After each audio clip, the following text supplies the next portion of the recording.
de partie là, mon collègue qui est là.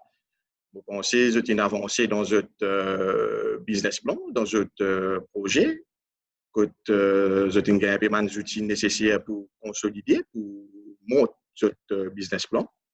Aujourd'hui, nous venons avec un chapitre qui est très, très important pour un entrepreneur. Chapitre que nous proposons, c'est plutôt l'aspect marketing. J'espère que ce chapitre-là pour aider à transformer ce projet sans l'idée qu'ils tiennent peut-être une idée initiale, améliorer votre connaissance là-dedans et écoute bien attentivement et prends ça man conseil et que ça man un petit tool ce qui me vous donne là, c'est adapter à ce niveau dans ce projet. Alors, marketing qui était?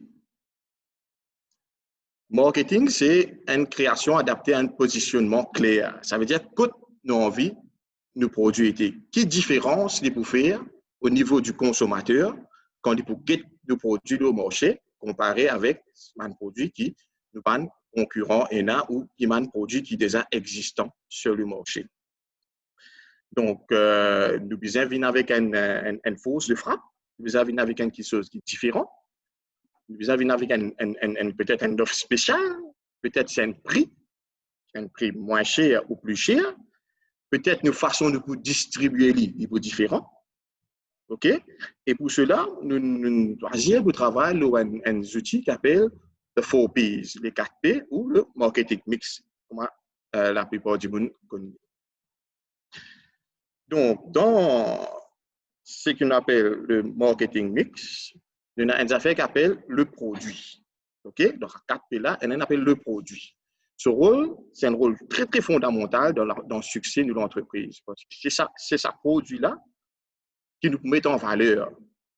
C'est ça produit-là qui dit pour que nous plus. Peut-être que ce n'est pas l'entreprise qui dit pour connaître, mais c'est plutôt le produit. On comprend bien qu'au bureau de Jésus, il y a une différence entre créer une entreprise et vendre une entreprise. Nous ne pouvons pas vendre une entreprise, nous pouvons vendre un produit qui nous crée, et c'est une entreprise, nous créons une entreprise et nous pouvons vendre ce produit-là. Nous nous intéressons plus avec le produit aujourd'hui. Dans le produit, nous avons la gamme de produits, la marque identificatrice, nous avons l'emballage qui est important, après nous avons les autres attributs du produit. Nous pouvons un PowerPoint là-dedans, il n'est pas compliqué. Toujours, je répète, je propose un PowerPoint en français, mais il est très, très simple, d'un langage très, très simple aussi. Quand nous cause la gamme, qu'est-ce que ça veut dire la gamme? La gamme, ce n'est pas un seul produit, mais une gamme de produits. Ça veut dire un élargissement. Donc, ce qui veut dire une capacité de production, une opportunité décelée. OK? Gamme de produits peut être définie à partir de 3 critères. Premièrement, on a la largeur. Qui était ça? C'est-à-dire nombre de produits à usage différent. La largeur. Largeur, nombre de produits à usage différent. Profondeur, nombre de produits répondant à des besoins similaires. Et longueur, ensemble des produits de toutes les lignes. On met un petit tableau pour que vous compreniez plus facilement. OK? Donc, on prend un exemple, un yaourt, un produit laitier, une entreprise qui fabrique un produit laitier, principalement un yaourt. Sur ligne de yaourt aux fruits, profondeur, il y en a 3. 3, ça veut dire qu'il y a une pack de 4 yaourts à la pêche, il y a une pack de 4 yaourts à la fraise, il y a une pack de 8 yaourts aux fruits. Ça, on appelle ça sur profondeur. Largeur de la gamme, il y en a tout ce qu'on appelle les yaourts aux fruits, les yaourts nature, après on a les crèmes dessert. Ça veut dire qu'il y en a 3 gammes de largeur. Il fait fruits, nature, dessert, crème dessert. OK? Les yaourts nature, ils vendent pour 4, ils vendent pour 12, ils vendent pour 4 avec, vous pouvez trouver la nature, et là, il y a yaourt nature 0%. Donc, une élargie gamme là. Toujours le produit, c'est yaourt, toujours le produit, c'est à base de crème, à base de lait, mais il élargit ce gamme. Il donne un choix à ce client. Il ne vise une seule catégorie du monde qui ne mange du sucre, c'est-à-dire que nature. Non, il vise nature, ils visent les fruits, mais ils mettent aussi les enfants parce qu'ils mettent une crème dessert derrière, côté un chocolat vanille. Donc, ça permet de nous réfléchir qui bon, nous créer un produit. Exemple, nous avons créé un t-shirt. Au t-shirt, là, nous avons mettre à gamme longue manche courte, débordure, avec col, sans col, avec poche, sans poche, avec un capuchon ou sans capuchon. Ça élargit nos gammes. OK? Pour la largeur, profondeur et longueur. Et ça, c'est très, très important. Au démarrage de projet, je vous connais qui va dériver qui sont capables de dans ça produit qui sont faire là. C'est très, très important. Dans la politique du produit, nous avons un avantage et une limite. OK? Une gamme étroite est une gamme large. Une gamme courte, ça veut dire qu'il peut y avoir beaucoup. Hein, les gammes là, les courtes, ça veut dire qu'il peut y avoir beaucoup de produits. L'avantage, il y a une meilleure maîtrise du marché qui fait parce qu'il nous peut concentrer sur un seul segment. OK? Un seul segment, ça veut dire si nous touche juste les enfants, nous peut concentrer 10 lots là. OK? Nous pouvons maîtriser ça. Bien sûr, le coût de gestion des stocks est réduit parce qu'il nous va prendre un gros stock. Quand nous pouvons faire une gamme en profondeur, une longue gamme, nous avons une place pour nous stocker tout ça là. Là, le stock est limité parce que nous nous concentrons juste dans une certaine catégorie, une certaine gamme que nous faisons. Et nous avons une meilleure marge d'exploitation, ça veut dire nous profitons.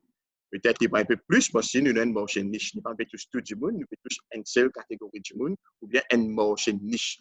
Un petit pourcentage de la population qui peut intéresser en nos produits. Donc, nous pouvons mettre plus de profil là. Mais bien sûr, la gamme courte aussi n'a pas d'inconvénients, il n'a pas de frais. Il y a une dispersion des clientèles, ça veut dire que les clients là, les cas partout, ils ne sont pas dans une seule région, ils sont dans le nord, dans le sud, dans l'est, dans l'ouest. Donc, ce qui nous peut faire, même nous pouvons faire un petit gamme, nous pouvons besoin concentrer plus sur le logistique, comment pour distribuer ça, il vous prendre un peu de contenu efficace. C'est pour ça que vous mettez concentration, ça fait un peu de référence. Vulnérabilité aux manœuvres concurrentielles. Si nous nous présentons 10 un t-shirt manche courte et nous pas de concurrent, il y a manche courte, manche longue, bien débordeur. Donc, le choix concurrentiel, il y a plus, plus vers le concurrent qui nous possède là-bas, il y a un choix là-bas. OK? Donc, gamme courte, il y a sur l'avantage, oui, il y a sur l'inconvénient, mais nous trouvons il y a plus d'inconvénients qui d'avantages. Une gamme longue, il y a une meilleure couverture des besoins du marché. Ça veut dire qu'on peut toucher plus, nous ne pouvons pas concentrer juste sur une seule demande, nous pouvons toucher un peu la population générale, nous pouvons toucher un peu tout le monde. Quand nous pouvons toucher tout le monde, nous avons une réduction des risques, ça veut dire au lieu que nous vendons 50% pour un marché niche, un marché élargi, nous pouvons vendre 75%. On a une meilleure visibilité, c'est-à-dire tout le monde cause nos produits, parce que nous pouvons tous tout, OK? Et bien sûr, nous avons une souplesse de la gestion des marchés parce que nous finissons habitués. Inconvénient quand on a une gamme longue, augmentation des coûts de gestion parce que nous devons produire plus, nous devons plus de production, plus de main-d'œuvre, un plus grand local, un plus grand technique de distribution, un coût de stockage assez élevé. OK? Plus nous besoin, si nous perdons un emprunt pour plus lourd. Donc, ça dépend de ce qu'ils peuvent faire, ça dépend des autres produits. Mais toujours, vous mettez un petit carré là, vous êtes capable d'écrire un petit peu les autres produits et vous êtes combien de déclinaisons vous pouvez faire, gamme courte ou gamme longue.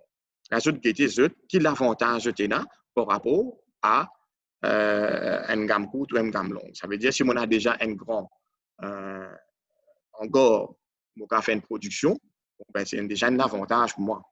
On n'a pas besoin d'un plus grand longueur. Si on a un grand terrain, on décide pour faire plantation là, on ne pas nécessairement faire 10 tomates. On diversifier. C'est là si on a envie spécialisement dans tomates, il y a différentes tomates. Gros, petits, cerises, bio.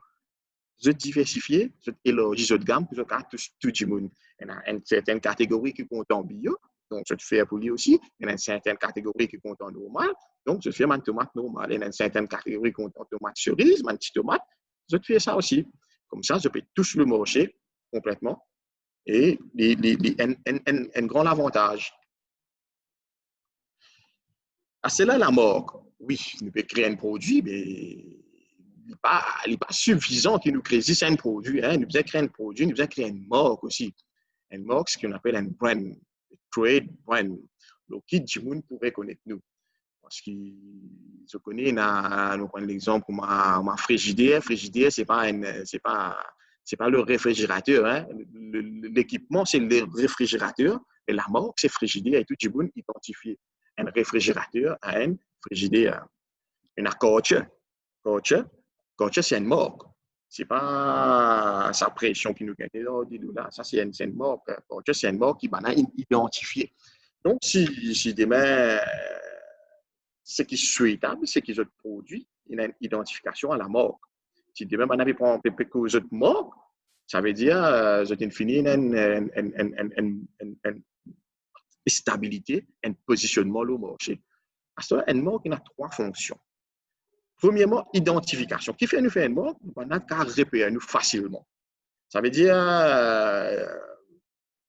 quand nous cause nous marque, maintenant nous donne supermarché, nous cause Régal, nous cause Mina Apollo, comment les tan Apollo, les finit connaître ça c'est man nouille qui un man précuit qui cuit dans 3 minutes, 4 minutes. Donc il finit une référence à ça. OK? Maintenant comme je dis on acheter une nouille acheter, maintenant dire on acheter des Mina Apollo, 3 Mina Apollo. C'est fini faire une marque. Identifier une nouille plus rapide avec Apollo. OK? Donc, retrouver facilement le produit quand il a une étagère dans un supermarché, facilement nous retrouver le produit là. Et bien sûr, la marque différencie nous avec nos concurrents. Donc, marque là, c'est une appellation. C'est ça nom qui nous peut donner à nos produits là. Identification. Comment nous pouvons identifier nos produits? C'est sa marque là. Deuxième fonction qui est une marque, c'est la sécurisation. C'est-à-dire la marque rassure le client et lui garantit un niveau constant de qualité. Ça veut dire si nous finissons faire une qualité, nous, et on dit, bon, ben, il positionne quand il commence, il positionne dans le luxe. Comment dire, on va prendre l'exemple de l'automobile, quand nous cause Audi, quand nous cause Mercedes, quand nous cause BMW, et une sécurisation derrière. Ça veut dire, on a laissé ça le tout là, on a un secure, feel secure parce qu'il a déjà un mot qui rassure moi parce qu'il fait déjà sur preuve. OK? Et c'est ça. Et maintenant, c'est un nouveau mot pour la concurrence, le luxe, il prend beaucoup de temps. Et bien sûr, un mot qui donne une valeur ajoutée, il valorise nos produits au niveau client. Là, quand il est mort, là, il a une garantie, il y a un respect. Il dit oui. Par exemple, moi, prendre l'exemple, demain, on a une conférence, quand je tout le monde avec un polo et un Lacoste là, ça a de moins de valeur. Ça a de moins de valeur parce que Lacoste est référencé à un vêtement haut de gamme. OK? Au niveau client, là, quand il peut mettre ça, ça donne une valeur. OK? Donc, moi, ce qui m'a trouvé, je mettre là, une marque pour moi, les besoins original est disponible. Il ne faut pas être trop compliqué. Les besoins, une affaire qui est facile prononçable, facile mémoriser, et bien mettre là, y compris à l'étranger. Ça veut dire qu'il faut comme tu disais au commencement, quand on peut créer un produit, on peut créer une marque, on peut créer un service, il ne faut pas nous limiter à local. Nous devons finir par international. Il faut dans 2-3 ans, ça dépend comment vous avez calculé ce projet, ça produit là, bien peut vendre à l'extérieur. Nous devons internationaliser nous. OK? Donc, j'ai vu le commencement. Il ne faut pas que nous fassions un produit qui nous fait un mort qui n'est pas réussi à capter à l'étranger. Pour donner un exemple, moi, quand je crée mon sous-vêtement, mon sous-vêtement, j'appelle ça Spunk. Spunk, pour moi, c'était facile. Ça veut dire, Spunk, c'était oser. Ça veut dire, dans le dictionnaire, veut dire oser. Un dérivé de oser, Spunk. Et on a dans la foire internationale, on a vendu ça spark là, long été. Malheureusement, ils me rendent là-bas, ben, on a dit, moi, ça mort là, jamais les pour passer parce que là-bas, street language, là-bas, spark veut dire une autre affaire, qui m'a pas connu. Et vraiment, mon choqué, mon business changé, mon redescendre Maurice, mon retravailler. Donc, mon conseil, fini prendre toute bonne information, qui ça m'a vraiment dit, si vous pouvez vivre ça marcher là dans 1 an, 2 ans, est-ce qu'il n'a pas accepté, est-ce qu'il n'a pas accepté sa couleur là? Parce que rappelez-moi, Jésus, il y a une couleur qui veut dire, par exemple, le noir ou quelque chose comme ça, qu'au pays, il n'a pas accepté sa couleur là. Lui, ça veut dire il associe ça avec l'amour. Donc, tout ça là, dans une mort qui se pourrait, c'est bien prendre tout cela en considération. Une affaire bien very, very évocatrice. Il est bien simple à comprendre. Quand on dit presto pizza, pour moi, presto pizza veut dire dans 10 minutes, je vais gagner mon pizza. Ou bien dans 5 minutes, ça me presto là. Okay? Il peut indique-moi qui, dans 5 minutes, 10 minutes, je passe une commande, je vais gagner mon pizza le mot la table. OK? Et quand on dit gastro-pizza, gastro pour moi, c'est compliqué. Parfois, il peut dire gastronomique, mais quand on dit gastro, ici en Maurice, ça veut dire dans le gastro, il malade. Donc, il pas make sense. Pour peut-être en France, il make sense, mais en Maurice, nous percevons ça gastro-là, nous interprétons ça d'une autre façon. Donc, c'est un exemple. OK? Il disait sans équivoque, ça veut dire blédina. Blédina, il ne parle pas de rien. Il ne parle pas tous aucune catégorie religion, il ne parle pas tous aucune catégorie blanc, noir, il ne parle pas aucun âge. C'est simple. Route tectonique, big, Nike, simple, facile, pour tous les bouts passés qui dit de francophone, anglophone, un nom qui passait. Après, qui est capable de faire une déclinaison. Comme Citroën, un Citroën C1, C2, C3. Ça, c'est un petit peu la morgue. Quand on cause morgue, quand on cause la politique du produit, on cause une morgue, il y a une fonction là, il y a réfléchir là avant. L'emballage. Bon, il y a plusieurs façons. Il y a une qui dit l'emballage, il y en a qui dit conditionnement, il y en a qui dit packaging, c'est la même chose. OK? Donc, lui aussi, il y a 3 niveaux qui nous prennent en considération un conditionnement ou bien un emballage. Premièrement, c'est un produit en contact direct. C'est un. Sorry, là. C'est en contact direct avec le produit. Ça, c'est ce fonction primaire. Une bouteille de l'eau, nous ne pouvons pas vendre de l'eau comme ça, nous devons mettre en bouteille, c'est un qui appelle le packaging là. Secondaire, qui permet de regrouper les emballages primaires, c'est-à-dire un pack de l'eau de 6 bouteilles, c'est-à-dire de l'eau là, il est déjà d'un packaging, d'une bouteille embouteillée. Après, nous mettons 6 bouteilles ensemble. Ça fait bien l'auto-emballage, ça veut dire une fonction secondaire. Et bien sûr, une fonction tertiaire qui permet de transporter ou bien de stocker le produit. Moi, je vais mettre un canton de pack de 6 bouteilles. Donc, plus facile, vous autres comprendre. OK? L'Ibiza est une technique, quand nous faisons ça. Première technique, protéger le produit contre toute dégradation. C'est pour ça que nous faisons un emballage. Il a pour protéger le produit là lui-même, pour ne pas dégrader, ne pas détériorer. OK? Et bien sûr, il y a un côté commercial. Commercial, il est bien attractif et visuel. Ça lui permet de rendre facilement le produit. Je te rappelle, moi, tu prends l'exemple au boxer show, c'était plutôt l'acheteur, c'était plutôt la femme.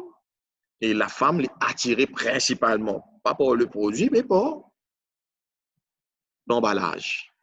OK? Donc, il y a un côté esthétique, attirant. Il faut que nous guettions, nous envie pour lui. Il paraît comme un parfum, vous connaissez un parfum, c'est pas parfum là qui cherche, c'est plutôt ça l'emballage là, sa bouteille qui travaille, sa technique qui travaille, sa bouteille là, pour embouteiller sa parfum là qui cherche là-dedans là. C'est pas le liquide là même là qui cherche ben parfum. C'est l'emballage qui est là tout autour de ça. OK?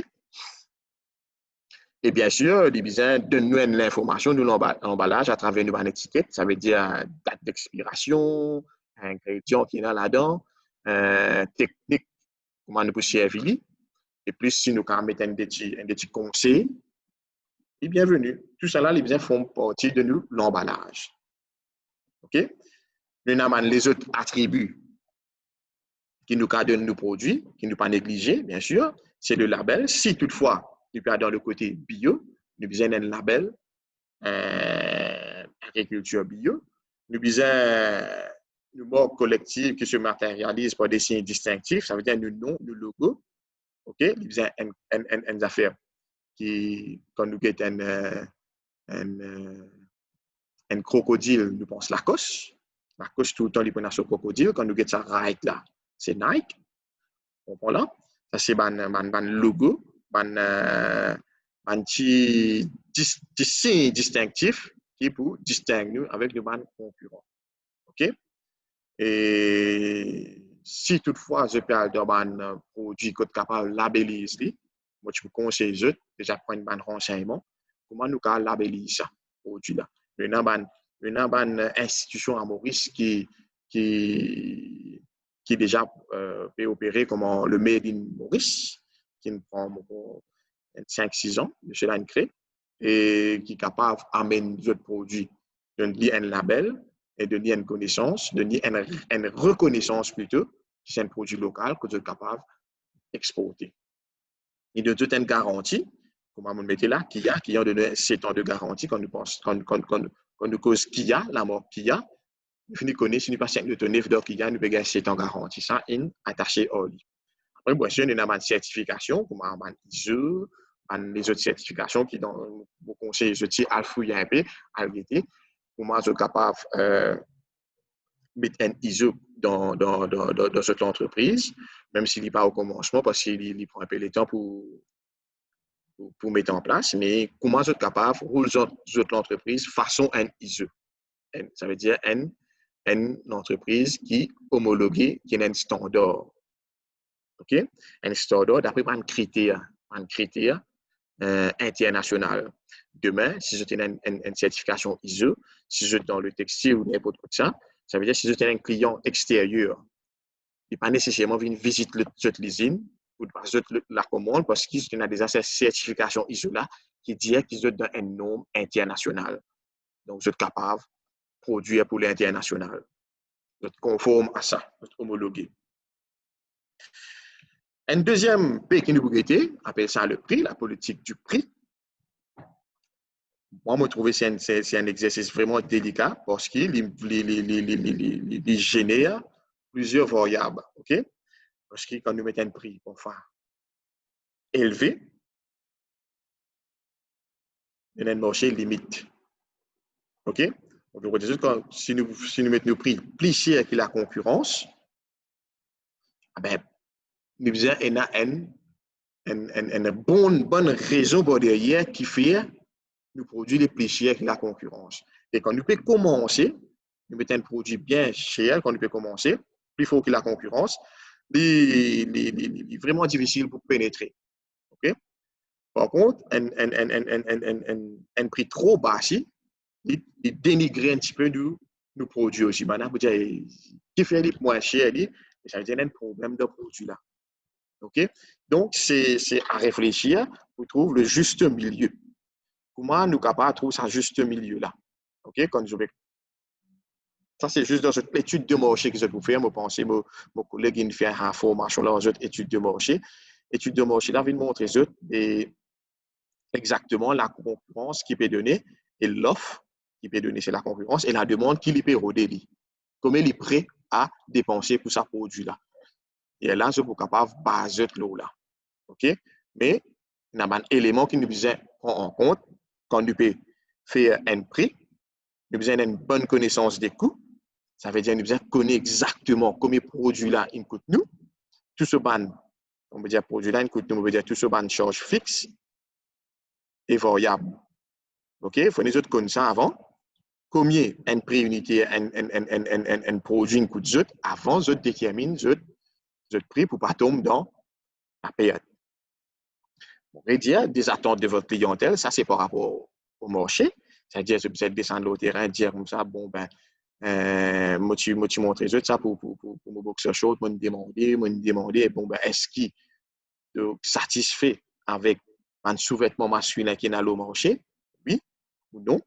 Est-ce qu'il se nous vient avec un sous-vêtement bio, de pas intéressé pour acheter ce sous-vêtement-là? Oui. Est-ce qu'il nous vient avec un sous-vêtement de qualité pour intéressé? Est-ce qu'il, comment ils sont disposés dépenser pour un sous-vêtement comme ça? Je te pose seulement quelques questions-là. Un groupe de 50, 110 personnes, je garde une référence dans quelle direction je peux aller. Et bien sûr, je besoin connaître combien de concurrents peuvent vendre ça. OK? Si je ne connais ça, là, je peux déterminer un prix de vente. C'est là que tu mets une petite spécification, comment nous calculons un coût. Donc, le coût de revient unitaire, c'est-à-dire les sommes des coûts directs et indirects, fixes et variables de production, de distribution et de promotion pour mettre votre bien ou service sur le marché. Ça veut dire que nous devons prendre tout ça là en considération. On fait une box show. Okay. Premièrement, comment vous connaissez ça coût la box show là? Premièrement, matière première. Comment vous besoin acheter? Je veux dire, écoute-moi bien là, je vous explique juste là. Ça veut dire, pour nous acheter 1 kilo, dans 1 kilo, nous avons 10 box chaudes. 1 kilo, écoute-moi, 150 roupies.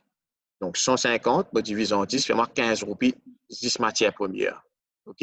Là-dedans, vous allez mettre un élastique qui coûte-moi 25 roupies. On ajoute ça ensemble. OK? Mon main-d'œuvre, mon masse salariale, tous les mois, je besoin une somme qui m'a besoin payer, je prends ça, je divise par le nombre de jours et je divise par le nombre de box chaudes qui me casse tirer par jour. On gagne beaucoup de production unitaire pour un box. OK? On a un coût de fil pour mettre là-dedans. On a un coût de packaging. Ça veut dire, si vous mettez dans un plastique, si vous mettez dans une boîte, OK? On a un coût de transport. On paye pour moi, assiette ça, la toile là. On paye un transport pour le delivery, OK? Dans le magasin ou quelque chose comme ça. Donc, tout ça là, on a besoin de calculer tout ça là avant qui me dit combien ça coûte moi. On a besoin de mettre mon électricité, mon délo, mon rental, mon frais téléphone, internet, tout ça là, il rentre là-dedans. OK? Ça, il vient un coût de revient. Et là, je divise par le nombre de produits qu'ils sont capables de faire par jour ou par mois. Et là, je vous un prix de revient unitaire. Et tout le temps, les hauts taxes, quand je vous gagne ça, parce que je ne peux pas ajouter taxes là. OK? Les hauts taxes. C'est comme ça que je vous connais. Bon, s'il coûte moi 100 roupies, c'est là que je vous donne un profit de 50%, de 25%, de 30%, de 100%, 150%. C'est à moi de voir. Bien, la concurrence, comme je peux mettre l'eau là, si je vais descendre un petit bien mon activité, ça dépend de l'autre. OK? C'est comme ça qu'ils font un calcul unitaire. Eh bien, il y en a beaucoup qui font ça là, qui pensent, juste combien matière première là, une coûte, ça même ce coût de revient. Ça reste ce coût unitaire. Il pas ça. Il y en a beaucoup de petites affaires qui ne pas penser. Parfois, moi, comme je suis dans mon usine, ça tire, ça aiguille qui m'ont assez là aussi, là, ils font partie parce qu'ils ont besoin ça pour faire sa boxe chaude là. Ça loan qui m'ont prend, ça emprunt qui m'ont prend là, pour acheter mon machine, ça aussi, je devais prendre ça en considération parce que je peux retourner ça à la banque tous les mois. OK?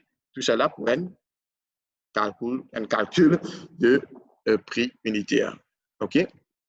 Ça, c'est très, très important. Déterminant ça, vous connaissez votre prix. Vous allez connaître combien produit là unitaire il coûte. La prise en compte de la demande. Donc, la connaissance de l'attraction de la demande par rapport au prix doit s'appuyer sur des enquêtes auprès des consommateurs. On rédige ça. Je besoin descendre au terrain à faire à l'enquête là. Guetter un coup, si la demande, le client est prêt à payer sa somme qu'ils ont après le prix unitaire, ils mettent une marge de profit, si je suis prêt pour payer sa somme là pour sa produit là. OK? Donc, la moitié met une affaire psychologique qui va te causer aller là c'est-à-dire prix minimum pour, dans la tête du monde, un prix minimum, ce n'est pas de bonne qualité. OK? Un prix maximum, il est trop élevé pour lui. Donc, je suis besoin de trouver ça juste milieu là. Juste milieu. Si il y a un bon rapport qualité-prix, définitivement, votre produit pas un produit gagnant. Ça, il y a à sortir de là. Ce Tracy trouve ça juste milieu là. Il fallait prendre le temps. Il fallait pour un travail en amont, demander un gros travail derrière. Prépare ce questionnaire pour cette étude de marché. Et demande du monde qui vous connaît déjà, la famille, ma connaissance, ma ami, qui vous pensent, si vous pouvez faire une affaire comme ça, qui vous pensent, est-ce qu'ils vous peuvent attirer, sans qu'ils vous donnent plus de détails. Comment je peux faire lire, je dis, demander si vous êtes intéressé, si c'est un produit nouveau qui peut rentrer le marché, si pas, je suis pas intéressé. Et bien sûr, combien je suis prêt pour payer pour gagner un service comme ça, bien un produit comme ça. D'accord? La prise en compte de la concurrence. Le consommateur est de mieux en mieux informé des prix pratiqués sur le marché. Donc, vous devez avoir une bonne connaissance des prix de la concurrence. Il y a un indicateur facile pour accéder, pour prêter, l'Internet. Maintenant, il y a la loi. Il y a la loi qui le gouvernement met en place qui est tout prix bien affiché. Il n'est pas nécessairement à la demande un concurrent comme il peut vendre ça. Il affiche, nous passer, nous guetter comme il peut vendre ça. Donc, nous cas base nous avec un élément qui nous est là. Ça veut dire matière première, comme écouter main-d'œuvre, comme écouter comment nous fixe, comment nous coûts variables, nous fait nous coûts unitaires. Est-ce que nous donc nous bien dans sa range là, nous bien dans sa gamme de prix là qui nous concurrents peuvent vendre, est-ce qu'il nous rentre là-dedans? Donc le bon prix est celui qui vous assure la rentabilité.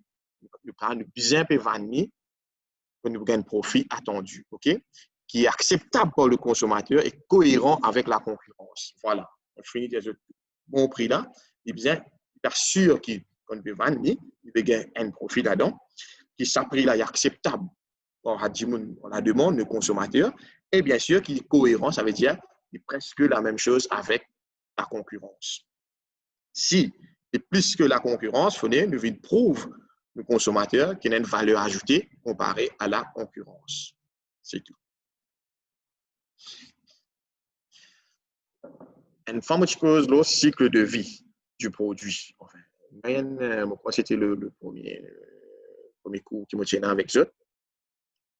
Donc, parfois, nous déterminons un prix selon les objectifs qui sont cycle de vie là et là. Ça veut dire, premier objectif, si nous disons que notre objectif principal, c'est faire un volume de vente. Nous pouvons créer un produit pour vendre plus beaucoup. Nous pouvons tous, tout du monde. C'est vraiment rare pour une entreprise qui peut démarrer à l'eau sa qualité objectif là parce qu'il demande un investissement important. Qui fait important parce que nous pouvons faire, nous avons 1,3 million de population. Est-ce qu'il nous peut viser tous les 1,3 millions? Si nous peut viser tout ça là, nous avons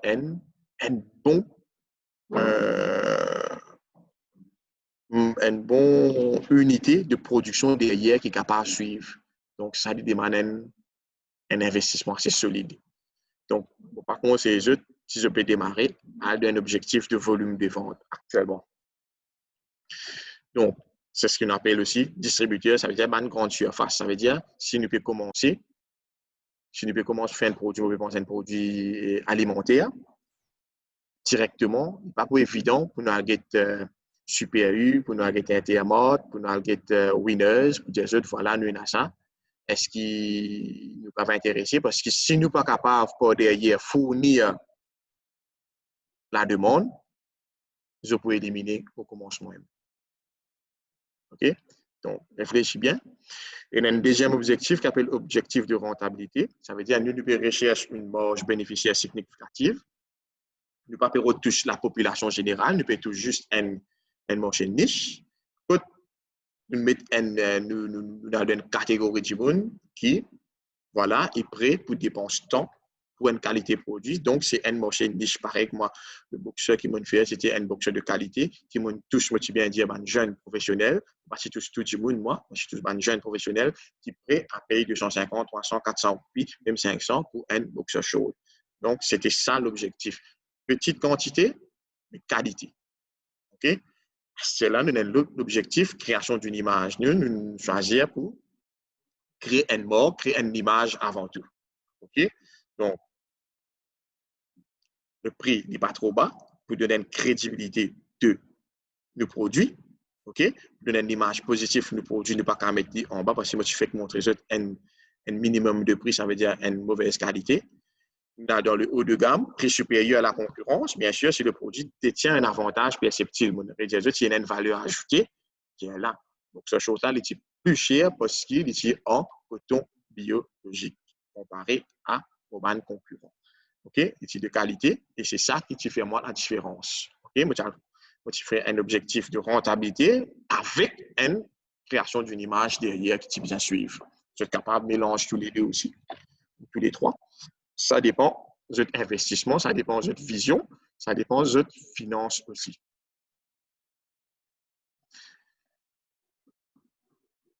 Donc, quelle est la phase du cycle de vie du produit? Donc, votre produit est innovant. Si innovant, il a un prix d'écrémage. Ça veut dire bien fixer un prix supérieur à celui de la concurrence.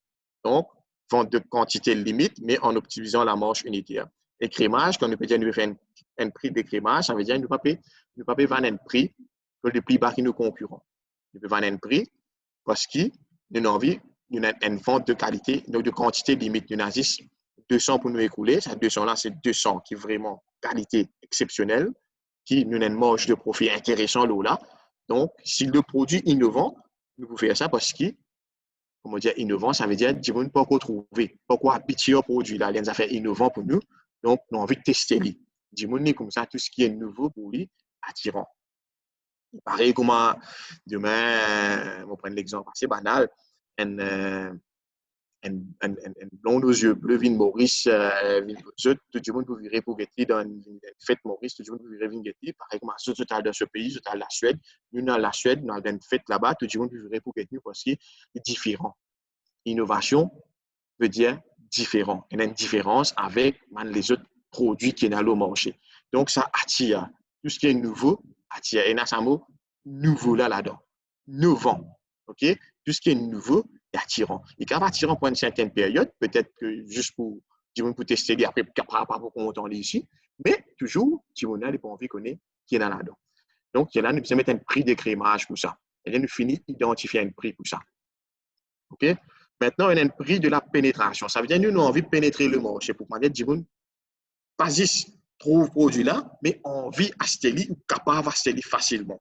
Ça, il est bien inférieur à celui de la concurrence. Ça veut dire que nous pouvons faire en quantité, mais le prix unitaire, la marge est bien tigée, le profit est bien tigé, mais nous devons aller en bulk, en quantité. Donc, définitivement, nous devons choisir un prix de pénétration. On appelle ça un prix de pénétration pour pénétrer le marché, pour dire pas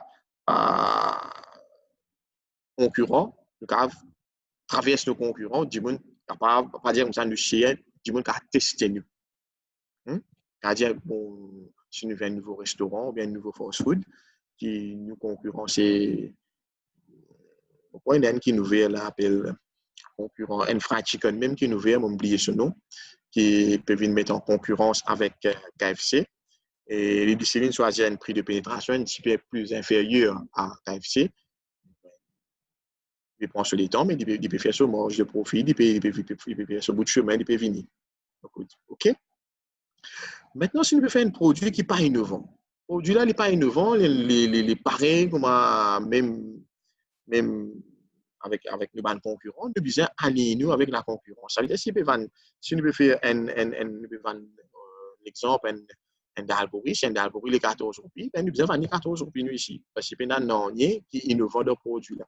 Par contre, si nous faisons un Dalboris qui nous met avec Carrefour, la peine d'autres affaires là-dedans, bon ben là, il est différent. Mais si nous faisons pareil, comment le concurrent peut faire, nous besoin aligner nous à nos concurrents. Parce que Jimouna, il va venir côté autres, c'est ce prix précis.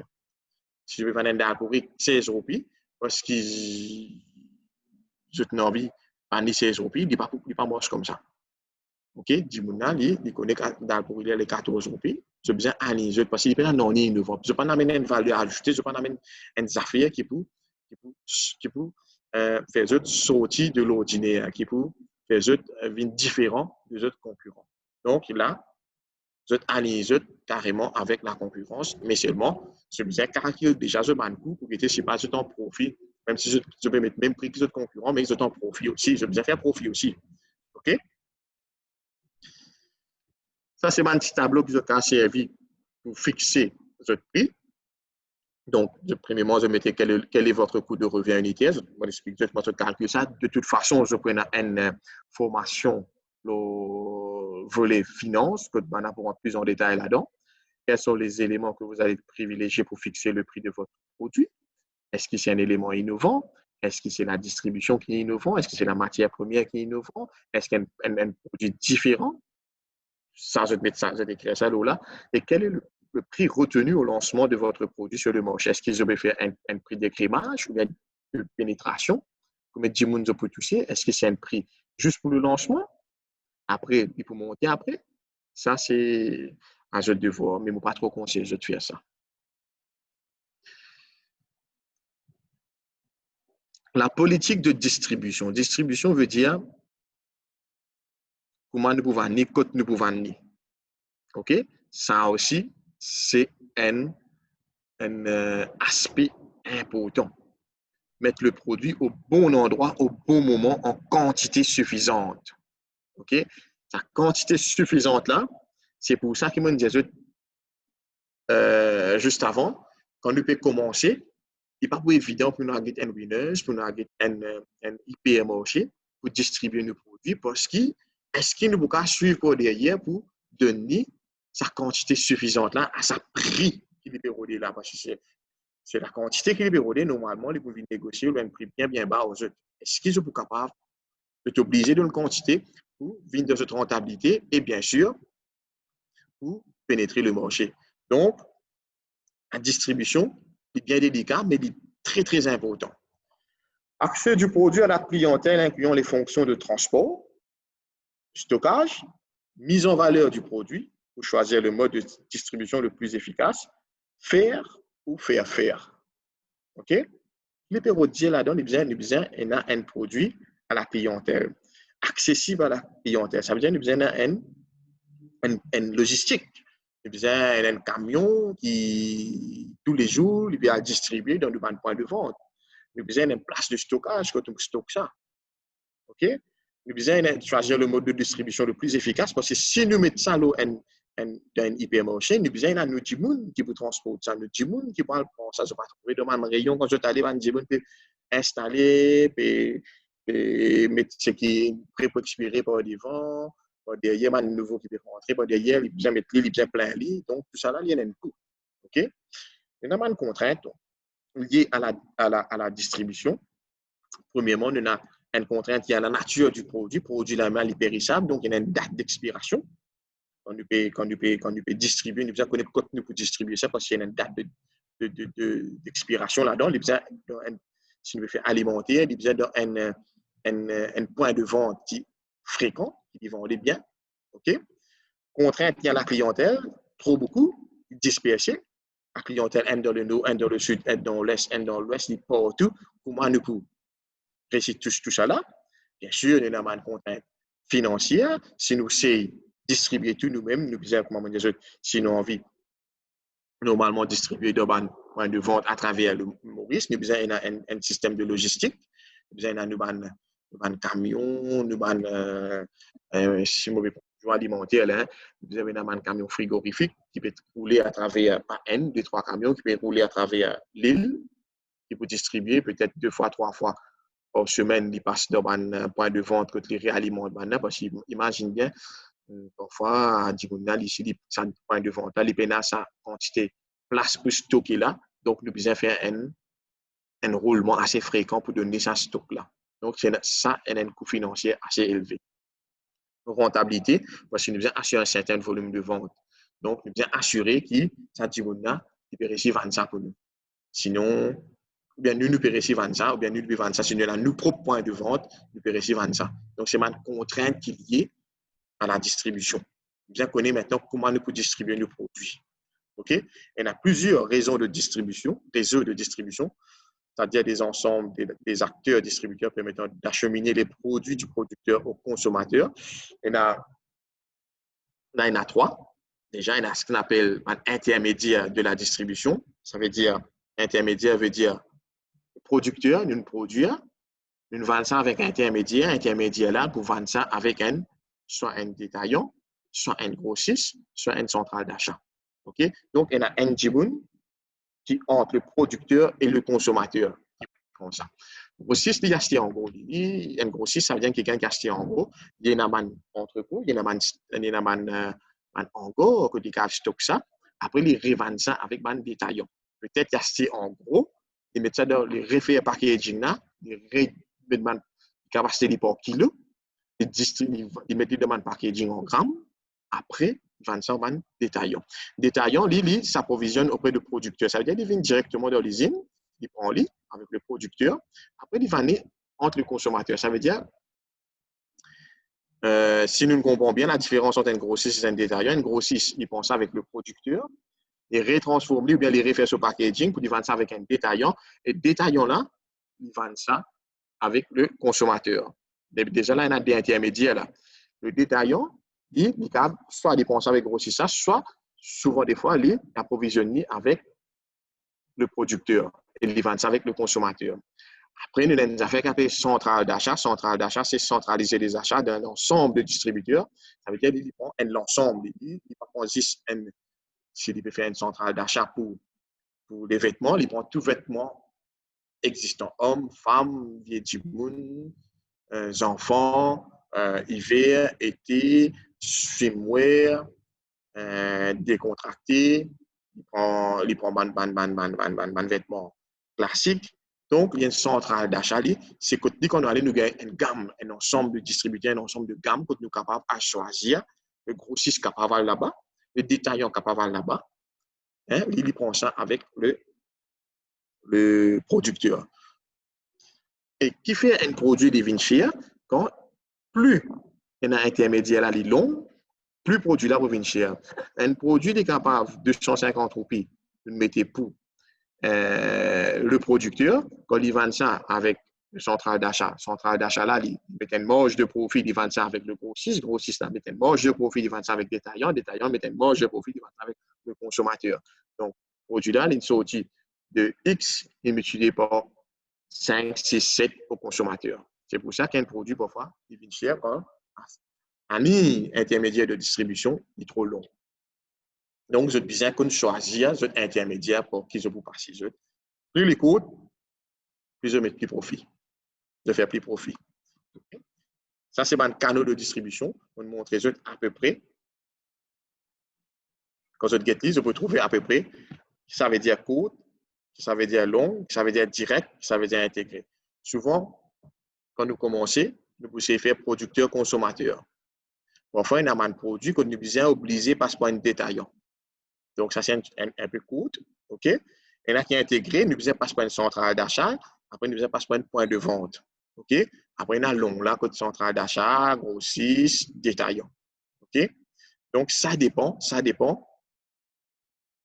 La demande, ça dépend le marché qui nous peut viser. OK?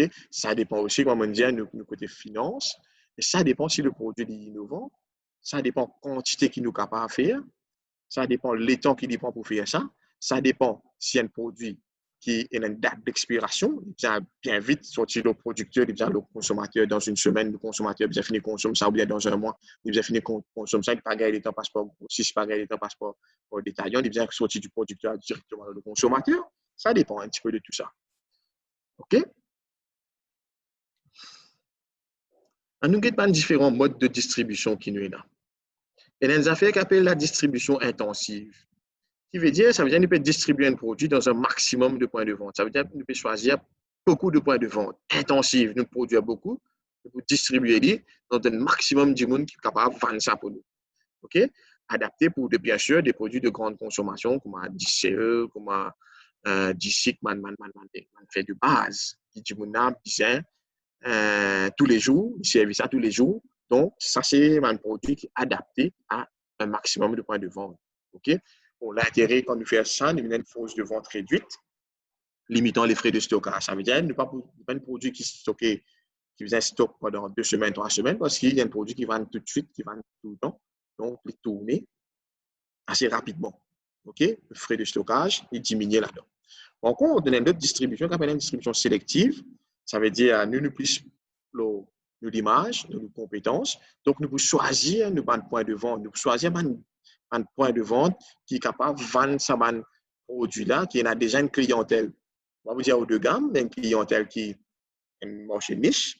Et ne pas vous donner beaucoup, mais nous prenons une marge de profit conséquent là. Souvent, c'est un produit de marque que nous faisons, un produit industriel, un produit qu'on peut donner un service après-vente parce que, on dit, nous avons tous tout le monde, donc nous avons donné un service après-vente avec sa produit-là. Et nous ne pouvons pas couvrir le marché complètement. OK? Donc, quand nous avons un service après-vente, il est préférable que nous avons une distribution sélective. Pas de tout le monde, parce que si nous avons intensif, si nous avons un problème, ben, nous devons résoudre tout ça, ça problème un seul coup. Tout ça, dit qui a le même problème, nous pouvons résoudre ça en même temps. C'est bien compliqué pour nous. OK? Si nous pouvons donner un service après-vente là, il vaut mieux dans une distribution sélective. Ne pas mettre, pas donner tout le monde, mais nous donne principalement un point de vente qui fait autre preuve, un point de vente qui a déjà un portfolio client qui apprend le produit, une bande client bien ciblée. Et ça, je vous connais quand je fais cette étude de marché, je peux trouver ça. On a une distribution qu'on appelle exclusive, donc nous donne exclusivité de la commercialisation sur un territoire donné. Ça veut dire 10, par exemple, c'est pas, on peut faire un produit couche pour bébé. On dit, on peut donner 10 intermodes, exclusivité pour vendre ça pour moi. OK? Un produit à prix élevé, faute marge, faible volume de production. Donc, qui a exclusivité, c'est un prix élevé. Faute marge, un faible volume de production. Proche du mode sélectif, c'est-à-dire relation producteur-distributeur, les plus étroites. Ça veut dire, quand je distributeur, parce que je prends une relation privilégiée avec lui, il peut vendre ça pour eux. Donc, je suis capable de causer une cause plus sensible, c'est-à-dire prix, une manne fait publicité, parce que je peux prendre compte du monde, il peut vendre ça pour eux. OK? Je peux donner juste exclusivité pour vendre ça. OK? Une distribution directe. Donc, ça veut dire, moi, mon production, mon entreprise, mon produit à quelque chose, et moi-même, je peux vendre ça. On a envie de vendre moi-même. Donc, on assure la logistique, la distribution et la commercialisation. OK? Enfin, nous avons un magasin d'usine, vente par correspondance. Magasin d'usine, ça veut dire dans l'usine même, dans l'enceinte l'usine même, il y a une vitrine, quand on expose mon produit, mon vendre moi-même. OK? Internet, vente par correspondance, quand ce qui est produit, il met ça sur Internet, il vend lui-même. Mais pour cela, nous avons une bonne connaissance de notre clientèle. OK? Et nous devons connaître qui nous clients peuvent rôder parce qu'à un point de vente là, je suis en contact direct avec le client, je connais qui client peut demander et je suis capable de dire nous, à un point de vente là, quand dire nous, il est bon de faire comme ça, mais moi je vous conseille toi, ajoute ça là-dedans ou bien tire ça là-dedans parce que man a perdu sa qualité d'affaires là. OK? On dit qu'il y a un producteur, nous prenons sa connaissance là. Moi, qui crée des autres bonne fois, je fais une étude de marché assez solide. Je connais déjà cette demande, je connais déjà ce client qui peut rôder. OK? Et l'avantage, quand nous faisons une distribution directe, nous prenons une rémunération intermédiaire. Ça veut dire, une marge de profit, bien sûr, il est plus conséquent parce que nous ne pouvons pas se prendre un intermédiaire comme un grossiste, comme une centrale d'achat ou bien une étape. Donc, nous pouvons du consommateur, du producteur au consommateur direct. Donc, marge de profit là, il est plus important. Plus nous avons un avantage et une limite des différents circuits de distribution qui m'explique. Direct, avantage, une connaissance de la clientèle, service personnalisé au client, économie sur la marge des intermédiaires. OK? Mais par contre, il y a un inconvénient quand on est direct. Premièrement, le coût de stockage est bien important. Il y a un coût des organisations du processus, une capacité financière qui suit par derrière, qui nous capable de vendre ça directement avec le client. Il y a un autre Distribution courte, ça veut dire qu'on a un intermédiaire, économie de marge, bon, bonne relation avec les détaillants là qui vous vendent ça pour nous, l'État donne nous qui paye la période, et nous avons maîtriser sa service après-vente là. OK? Inconvénient, bon, nous avons un frais de vente assez élevés, détaillants. Parfois, nous donnons ça, nos crédits, ils ne pas payer nous, ça a chier, non? OK? Il y a un coût de stockage, parce que nous avons stocké, parce qu'il n'est pas pour mon Dieu, il n'est pas pour s'il y a un petit point de vente, il nous passe plus souvent que possible. Même si dans la boutique, c'est une affaire comme ça, il peut bon, il vend du chocolat ou quelque chose comme ça, il peut nous bon, ben, on prend 100 chocolat ou pas chaque 2 jours, parce que n'a pas plus stock que ça. Donc, tous les 2 jours, tu amènes 100 chocolat. Donc, ça fait un frais pour nous stocker ça pour nous. Et surtout, pour nous distribuer ça après pour nous, logistique de transport. Mode de distribution long. L'avantage, une réduction des coûts de force de vente. Une couverture, parce que long, il prend en gros en nous. OK? Grossiste là, ou bien central d'achat là, il prend en bulk. OK? Il y a une couverture géographique, il faut distribuer ça, parce que c'est ce travail, il faut distribuer ça. Une réduction coût de logistique, parce que nous vendons avec une seule personne, nous vendons 10 hors, il peut faire, il peut mettre ce logistique là-dedans. Et surtout, il y a un savoir-faire distribuer. Ça veut dire qu'il peut distribuer ça. Il y a un savoir-faire, il y a une maîtrise de logistique là-dedans. OK? Inconvénient, nous avons accès à l'information, nous ne pouvons pas connaître, mais si pas client là, il est content, il n'est pas content, parce que grossiste ça, il vous vend ça avec un intermédiaire, un détaillant. Un détaillant là, il va vous vendre ça au client là, donc nous n'avons pas accès avec ça détaillant là, ou bien nous n'avons pas accès avec nos consommateurs pour dire nous, si pas il est content, il n'est pas content. OK?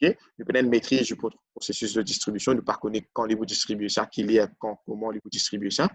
OK? On a une dépendance vis-à-vis du grossiste parce que c'est lui, nos clients principaux. Il y a un B2B là, c'est nos clients, c'est ce grossiste, nous dépend de lui. Si demain, il n'a pas envie, il a un problème, il n'a pas envie pour nos produits, malheureusement, s'il y a même produit moins cher un autre producteur, il ne pas nos produits. OK? Voilà un petit peu. Il y a une affaire qui s'appelle merchandising. Le merchandising, c'est l'ensemble des techniques de marketing ayant trait à la présentation et à la mise en valeur des produits en visant à optimiser la rentabilité d'un point de vente. Donc, quand on dit merchandising, souvent, tout le temps, là, je dis, quittez ça. Ça veut dire ça. Tout le temps, ça. Il consiste à définir l'assortiment qui sera proposé au client. Assortiment, OK? Tout ce monde ingrédients. Il besoin de définir ça. Il besoin de localiser les rayons dans les points de vente. OK? Ça veut dire qu'on parle d'un hypermarché, il besoin de trouver est-ce qu'on met dans l'allée principale, on met d'un côté droite, on met d'un côté manger, on met d'un côté vaisselle, on met d'un côté frigorifique, on met d'un côté bio. Tout ça là, il besoin de merchandise là qui besoin de localiser ça. OK? Implanter le produit dans le linéaire. Linéaire, ça veut dire la ligne qui m'a dit tout à l'heure, une étagère qui est dans un supermarché, hypermarché. OK? Créer des éléments d'ambiance, organiser un événement sur le lieu de vente, mettre en place les procédures de contrôle de gestion linéaire. Donc, nous avons ça assez rapidement. Donc, l'assortiment qui est ça est constitué de l'ensemble des produits offerts pour un point de vente. Il se caractérise par sa largeur. Largeur, ça veut dire qu'il y a un éventail des besoins. OK? Spécifique, satisfait par l'assortiment. Comme tu disais tout à l'heure là, il y a plusieurs gammes de produits, largeur, profondeur, il y a tout ça là. OK? Ça, c'est assortiment. Est-ce que c'est un yaourt aux fruits, un yaourt nature, un yaourt crème dessert? Tout ça là, c'est pas une gamme de produits, c'est ça qu'on appelle l'assortiment du produit. Vous apprenez sur largeur, sur profondeur, qui distingue nous dans un magasin, si pas nous parlons d'un magasin spécialisé, ou bien nous mettons dans un magasin généralisé. OK? Si nous produisons plus dans un magasin spécialisé ou généralisé. C'est ça le travail d'un merchandiser, c'est ça le travail, la définition de l'assortiment. Maintenant, implantation des produits dans les linéaires. Comment nous pouvons implanter ça dans les linéaires? Il y a 3 niveaux. Quand nous mettons un produit dans l'étagère ou bien nous pouvons installer un produit dans le magasin, il y a 3 niveaux. Nous pouvons arrêter. Un niveau qu'on appelle les yeux. C'est-à-dire le produit est facilement repérable. Ça veut dire un niveau que nous pouvons mettre là, niveau là. Vous ne pas dire qu'on a les lèvres sur la tête, il est là-haut, ou bien il pêche sur la tête, il est en bas. Un niveau, quand il peut il ne peut pas faire des efforts pour trouver directement, il peut repérer le produit là. Je tiens un produit nouveau, ou bien un produit qui est un un plus forte marge, un plus de profit, c'est au niveau obligé. À ce niveau des mains, c'est un produit indispensable, complémentaire, saisonnier. Nous obligés de gagner ce produit-là. De l'huile, de la farine, de diesel, je retrouve tout le temps avec cette lame, facile pour cette prendre. OK? Et un niveau qui appelle le niveau des pieds, c'est un produit volumineux ou lourd. C'est-à-dire, radio cassette, les autres produits, casserole, tout ça, je retrouve ça en bas. En bas, l'étagère là, assez volumineux et lourd, ça dit en bas ça. OK? Donc, quand je vais faire ce produit, ou bien je vais placer ce produit, ou bien je vais vendre ce produit dans un magasin, ou bien je vais proposer ce produit dans un magasin, quand il est installé, je vais bien connaître pour catégoriser ce produit, écoute ça, vous mettre. Si ce produit, c'est un produit que vous avez envie facilement repérable, un produit nouveau et qui a au moins un bon profil là, mettez-le au niveau des yeux tout le temps. OK? Conseiller Jimouna pour mettre au niveau des yeux, ou même se mettre au niveau des yeux. OK? Éléments d'ambiance, bien sûr, vous avez une couleur dans le magasin, quand nous vendre le produit, nous avons un mobilier, nous avons la lumière, quand on se trouve dans le magasin, body and soul, n'importe quoi de ça. Si demain je parle de body and soul, on dit les autres la tête, comme la lumière, il y a comme un spot dans le magasin là, afin qu'il mette l'ambiance, afin qu'il éclaire sa produit là. Il y a une senteur, je peux passer, je parle de bagatelle, chaque magasin, je peux trouver une senteur, une diffusion de parfum que je pourrais trouver. Maintenant, si je peux créer une marque, je peux vendre, je peux vendre dans d'autres magasins même. Si tu as 3 magasins, tous les 3 magasins, ils ont la même l'odeur. Ça veut dire, même si une firme se dit, je rentre dans un magasin, il finit connaître et il me donne un magasin recordu là. Ça veut dire là. OK? Nous besoin de la musique agréable. Fait-nous envie de rentrer. Il ne faut pas la musique là, il est trop fort, qu'on nous besoin de crier. Combien ça? Ce n'est pas normal. OK? Nous avons la musique qui attire nous. OK? Le toucher, nous sommes capables de toucher quand nous pouvons toucher l'emballage, nous pouvons get produit là, nous trouver un produit qui est facile à emballer, facile à prendre, facile à manier. Et parfois, nous présentons, nous donnons un goût, nous donnons une dégustation, nous pratiquons ça. Souvent, je trouve ça devant l'hypermarché, quand on donne un nouveau produit, un nouveau fromage, un nouveau affaire qui est développé, de faire une petite test, une petite dégustation pour trouver si c'est bon, madame, ben voilà, nous pouvons ça tel prix de lancement ou autre.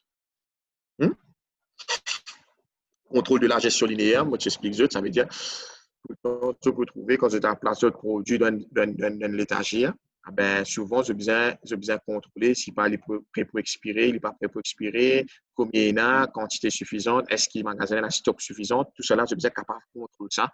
Si je t'envie, je te produis, vendre, ou bien si je t'envie, il y a une rupture de stock dans le magasin là. Voilà. Donc, le dernier qui nous fait, c'est communication, politique de communication, qui était ça, comment nous communiquer nos produits, comment nous communiquer l'entreprise. C'est un ensemble des actions qui visent à faire connaître les produits, à véhiculer l'image que l'entreprise souhaite donner elle-même. Ça veut dire quelle image il a envie de donner. OK?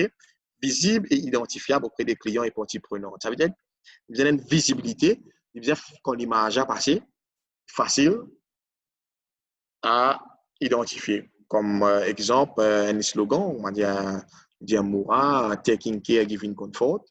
Taking care, giving comfort, moi, nous t'entends, nous finissons dire, hey, Moura. OK? Il y a feel good, il y a une affaire comme ça qui sortit de l'ordinaire, qui à chaque fois nous tente ce slogan-là, nous identifions nous à ça produit-là. OK?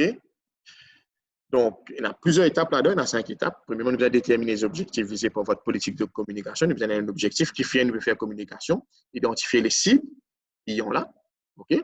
Définir le message. Un message, nous devons définir pour communication là. Comment nous communiquer ça? Qui support nous choisir? Qui média nous choisir? Et bien sûr, nous planifier un budget pour savoir l'action qui nous peut faire là. Ça, c'est 25 étapes qui nous fait pour communiquer le message ou nos produits qui nous envie de faire passer.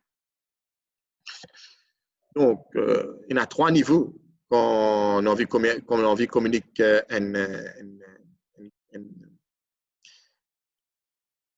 quand on a envie de faire une communication commerciale. Donc, il y en a 3 niveaux, 3 dimensions que nous devons prendre en compte.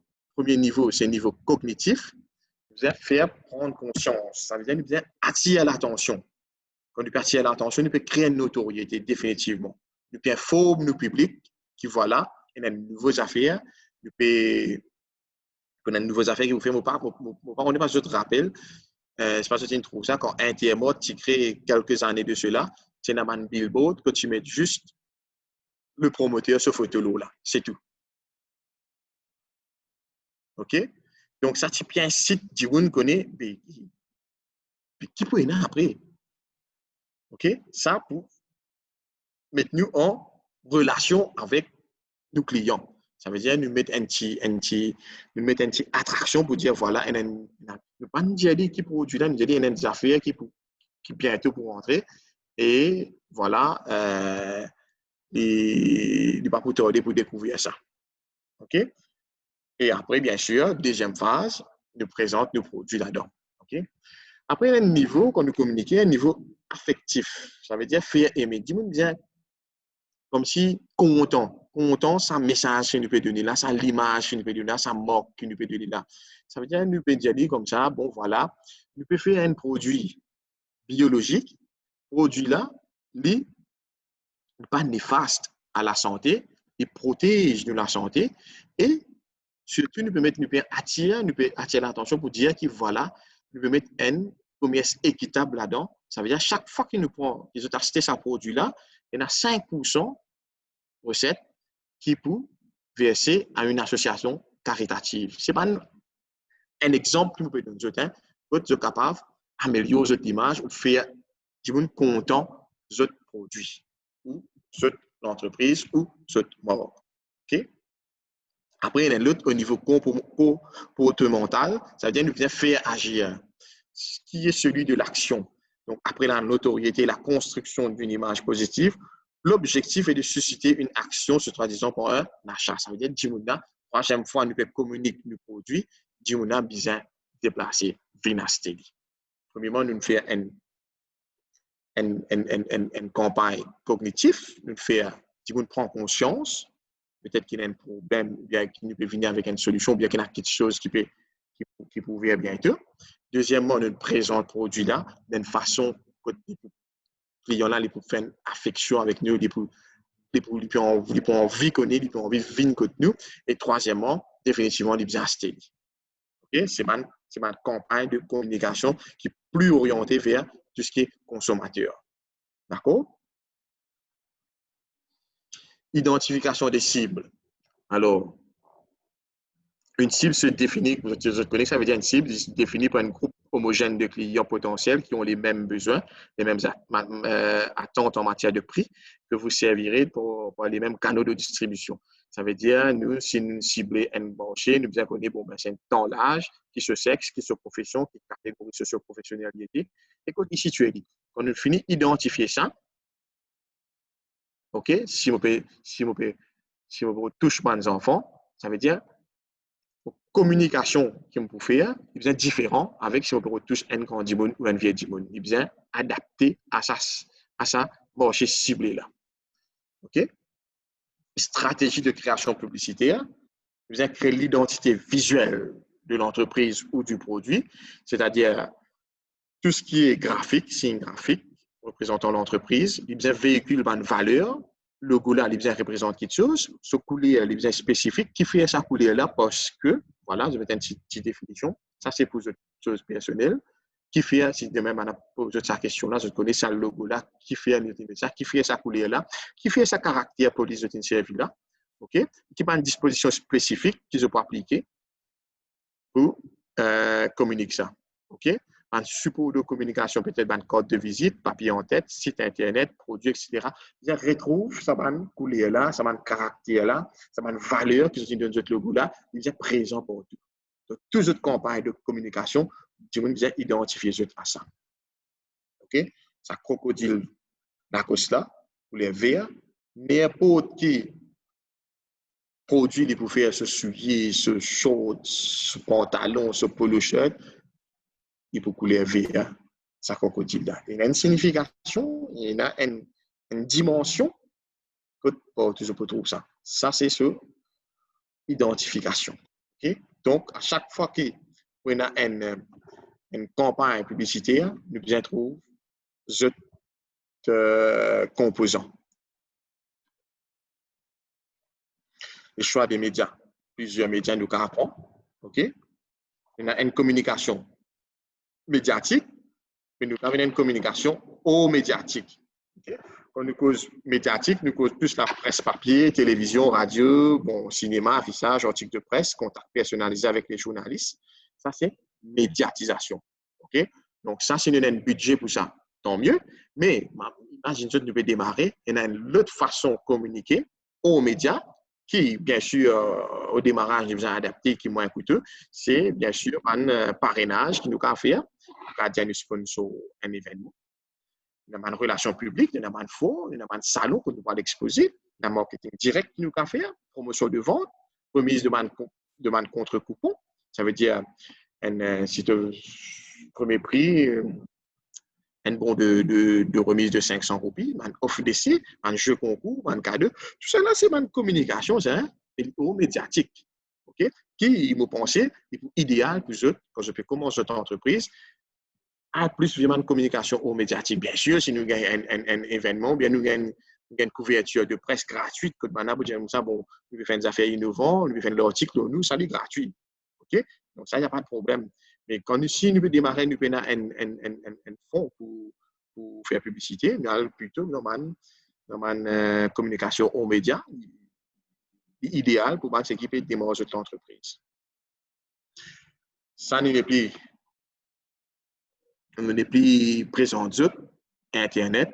Donc, les incontournables de nos jours, actuellement, qui nous présentent, qui nous produisent présents et même qui nous présentent les réseaux sociaux, des blogs, qui nous présentent le Facebook, Twitter, LinkedIn, okay, qui nous communiquent directement avec le client, qui nous gagnent un feedback, qui nous prend une doléance de client, qui nous répondent à un client assez vite dans un délai.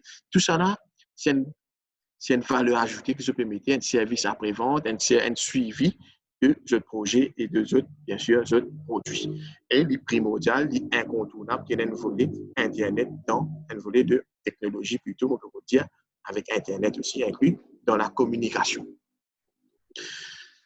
Donc, on peut terminer par ce tableau-là. C'est un tableau que on regroupe un petit peu toute une politique de marketing mix. OK?